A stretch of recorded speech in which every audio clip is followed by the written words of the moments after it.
JDA channel, tayo po magbabahagi ngayon ng ilang mga nababasa natin at napapanood.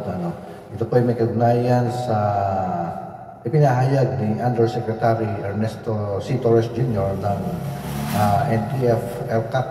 Alam po niyo kasi ay napakalaga itong isinagawang peace rally ng Iglesia ni Cristo. Ito po ang mapayapang rally na inorganisa ng Iglesia ni Cristo noong January 13 ay isang makasaysayang patunay ng pagkakaisa at sama-samang hangarin ng mga Pilipino sa buong bansa. Nilampasan nito ang mga pampolitikang hadlang at nagsilbing malakas na pagsuporta sa panawagan ng gobyerno para sa pambansang pagkakaisa, karatagan at pag-unlad.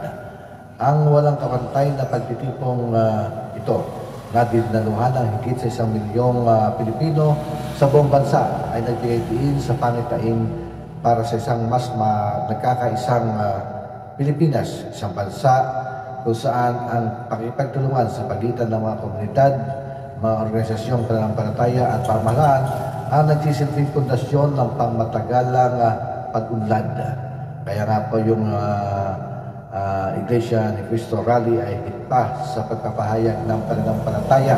Ito ay makapangyarihang patunay ng matatag na paninindigan ng administrasyon na itaguyod ang pagkakaisa sa gitna ng pagkakaiba-iba sa pamamagitan ng mga programa at patakaran na nakatuon sa pambansang pagkakasundo, muling pagbangon ng ekonomiya at pag-ipunang pagkakaisa. Maiangat ng Pangulo ang milyong-milyong Pilipino upang yakapin ang kolektibong pagkilos para sa partidong politika.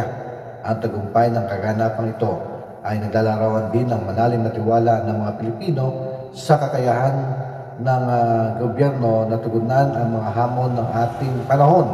Mga hamon kinakailangan ng pagkakaisa ng buong bansa para sa pagsulong ng mga layuning pangkalahatan.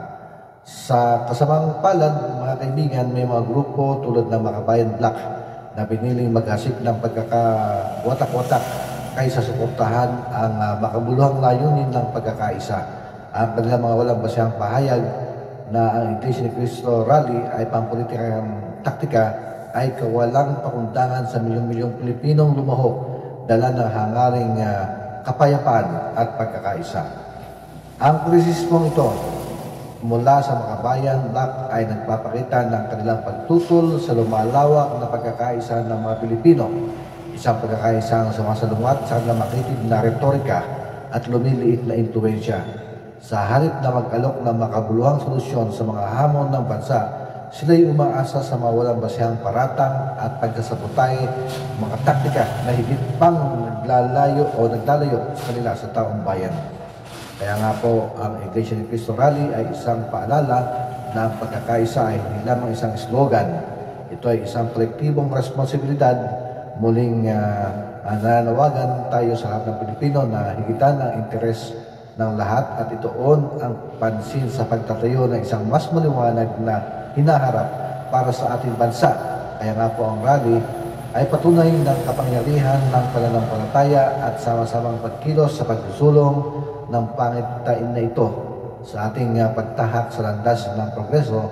Naway pakinggan natin ang panawagan ng gobyerno para sa pagkakaisa sa pamamagitan ng pagtanggi sa retorikang naghahati at pagsuporta sa mga inisyatibong nagdadala ng mga komunidad ng magkakasama. Tanging sa pamamagitan po ng pakipagtulungan at paggalang sa isa't isa natin makakamtan ang progreso at katatagan na nararapat sa bawat Pilipino. Ang landas tungo sa mas malakas at mas maayos na Pilipinas ay malinaw sa pamamagitan ng pagsuporta sa gobyerno at pagtanggap sa espiritu ng pagkakaisa na ipinakita sa mga kaganapan tulad ng Iglesia ni Cristo Rally.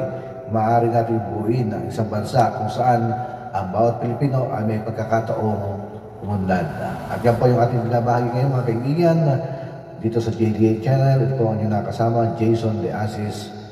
Ugaliin tumugtog. Maraming salamat po.